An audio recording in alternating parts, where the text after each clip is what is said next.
BBC live میں خوش آمدید. میں ہوں ساحر بلوچ اور میں اس وقت BBC کے اسلام آباد آفس میں موجود ہوں, جہاں پر اس وقت ہم آپ کو یوکرین کے حوالے سے تازہ ترین صورتحال بتائیں گے. یہاں پر سب سے پہلے تو میں یہ بتا دوں کہ روس کی ہمسایہ ملک یوکرین پر حملوں کے بعد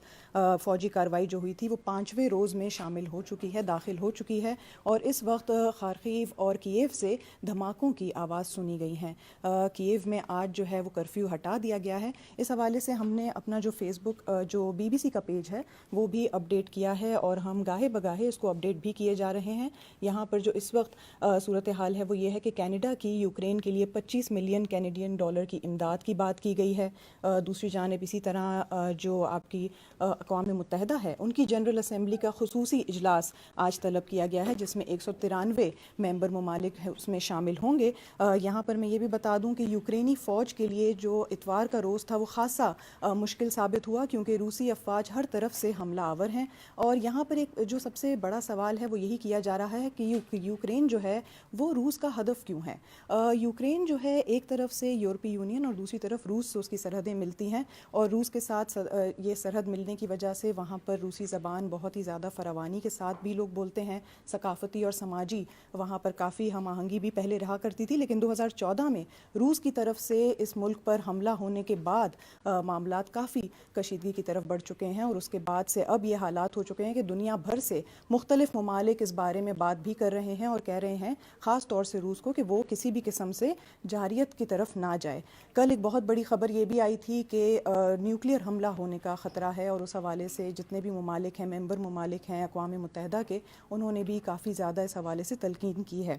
ایک اگر میں اس میں بات بتا دوں تو ایک اپڈیٹ یہ بھی ہے کہ امریکہ, یورپی یونین, برطانیہ اور کینیڈا نے صدر پیوٹن پر پابندیاں لگائی ہیں, جبکہ یوکرین کے صدر نے آئندہ 24 گھنٹوں کو اس بحران کے حوالے سے اہم قرار دیا ہے.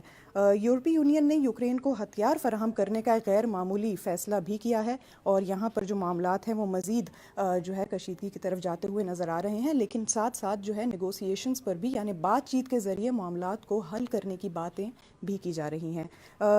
روس کا ایک سب سے بڑا مطالبہ یہ ہے کہ یوکرین کو نیٹو کا حصہ نہ بنایا جائے. اس حوالے سے ہم سوشل میڈیا لسننگ بھی کر رہے تھے کافی ٹائم سے, اور ہم دیکھ رہے تھے کہ طرح طرح کے سوالات کیے جا رہے ہیں. تو اس میں ایک جو بڑا سوال ہے وہ یہ ہے کہ اس میں پاکستانی جو طلباء ہیں یا جو پاکستانی شہری جو وہاں پڑھنے کے لیے گئے ہیں یا کام کی غرض سے گئے ہیں, ان کا کیا حال ہے اور وہ کیا کر رہے ہیں. تو میرے ساتھ میری کولیگ موجود ہیں یہاں پر, عرفانہ یاسر, اور وہ ہمیں بتائیں گی کہ اس وقت کی صورتحال کیا ہے اور کس قسم کے سوالات کیے جا رہے ہیں. تو عرفانہ, کیا اس وقت اہم سوالات کیا ہو رہے ہیں؟ جی سر, اس وقت جو ہماری سوشل لسننگ ہے ہم نے اس پہ بہت ساری چونکہ ویڈیوز لگائی ہیں, اور اس کے نیچے بہت سارے لوگ ہم سے سوالات پوچھ رہے ہیں. اس میں ایک جو بڑا سوال ہے وہ یہ ہے کہ پاکستانی اسٹوڈنٹس جو وہاں پہ ابھی بھی اسٹرک ہیں ان کے کیا حالات ہیں, اور دوسرے لوگ اس چیز میں بڑے انٹرسٹیڈ ہیں جاننے میں کہ کتنے پاکستانی اسٹوڈنٹس وہاں پر موجود ہیں. تو یہ ایک سوال ہے جس کے بارے میں بہت زیادہ پوچھا جا رہا ہے. ایگزیکٹلی, یہ اس سے پہلے بھی کیا جا رہا تھا, اور اس میں پہلے بھی ہم یہ واضح کر چکے ہیں جو کہ جو ان کی ایمبیسی نے کییو میں, جو پاکستانی ایمبیسی ہے, انہوں نے بتایا ہے کہ 3000 یوکرین میں اسٹوڈنٹس ہیں پاکستانی, اور اب 500 سے 600 کے قریب وہاں پر رہ چکے ہیں. اب تک 411 پاکستانی شہریوں کو وہاں سے نکالا جا چکا ہے, یعنی ان کا انخلا ممکن کیا جا چکا ہے, اور اب مزید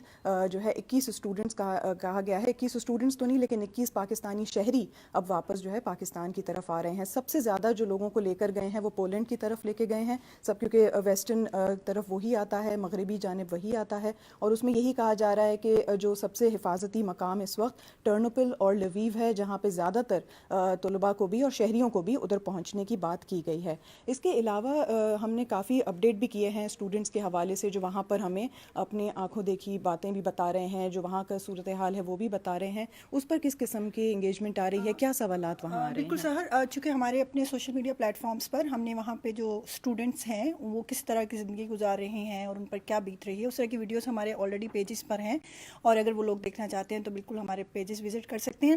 ایک اور سوال جو بہت زیادہ لوگ جاننا چاہ رہے ہیں وہ یہ ہے کہ پاکستان کا اس پوری سچویشن میں کیا سٹانس ہے, کیونکہ کچھ دن پہلے وزیر اعظم عمران خان بھی وہاں موجود تھے, تھے. تو شاید یہ وجہ ہے کہ آڈینس کا بہت زیادہ انٹرسٹ جو ہے وہ پاکستان کے حوالے سے اس کانفلکٹ میں ہو گیا ہے. تو اگر آپ تھوڑا سا ہماری آڈینس کو یہ بتا سکیں کہ پاکستان کا اس پہ کیا سٹانس ہے. اچھا، پاکستان کے حوالے سے کل جو وزیر خارجہ ہیں شاہ محمود قریشی، انہوں نے بھی اس پر بیان دیا تھا اور کہا تھا کہ پاکستانی وزیر اعظم نے کہا ہے کہ اس کو مکمل طریقے سے بات چیت کے ذریعے حل کیا جائے اور خطے میں کسی بھی قسم کی ملٹری انٹرونشن یا اس طرح کا جارحیت کو کسی بھی معاملے کا حل نہیں ہے. یعنی جو بھی بات چیت ہو وہ اسی کے ذریعے ہی حل ہو، اور جو یہ ملٹری تنازع جو ایک بن کر ابھر رہا ہے اس کی انہوں نے مکمل طور پر اس کو منع کیا ہے کہ یہ نہیں ہونا چاہیے. تھینک یو سو مچ عرفانہ سوالات بتانے کے لیے. مزید اگر میں آپ کو یہ بتا دوں تو ہم اپنے جتنے بھی یوٹیوب کا چینل ہو گیا یا انسٹا لائیو ہو گیا یا فیس بک ہو گیا، اس کو اپڈیٹ کرتے جا رہے ہیں. معلومات اب بھی آ رہی ہیں اور ہم صرف اسی معلومات کو اپنے چینل پر یا اپنے پیجز پر جگہ دے رہے ہیں جو مصدقہ ہیں، یعنی جو بی بی سی کی طرف سے ان کے جو گراؤنڈ پر رپورٹرز ہیں ان کی طرف سے دی گئی ہیں. بہت سے ایسے بھی اسٹوڈنٹس ہیں، بہت سے ایسے پاکستانی شہری ہیں جو ہمیں وہاں سے بتا رہے ہیں کہ گراؤنڈ پہ سچویشن اس وقت کیا ہے. اور جہاں تک روس کی بات ہے تو روس اس وقت بھی مکمل طور پر یہی کوشش کر رہا ہے کہ کسی طرح جارحیت کے ذریعے ہی اس معاملے کو حل کیا جائے. حالانکہ دنیا بھر سے ان کی کافی مذمت بھی کی جا رہی ہے، اور اقوام متحدہ کا جو آج اجلاس ہوگا جس میں 193 رکن ممالک شامل ہیں، ان کی بھی کوشش یہی رہے گی کہ کسی نہ کسی طریقے سے بات چیت کے ذریعے اس معاملات کو حل کریں. ہماری یوٹیوب اور فیس بک چینلز پہ نظر رکھیے گا، ہم اس کو اپڈیٹ کرتے رہیں گے.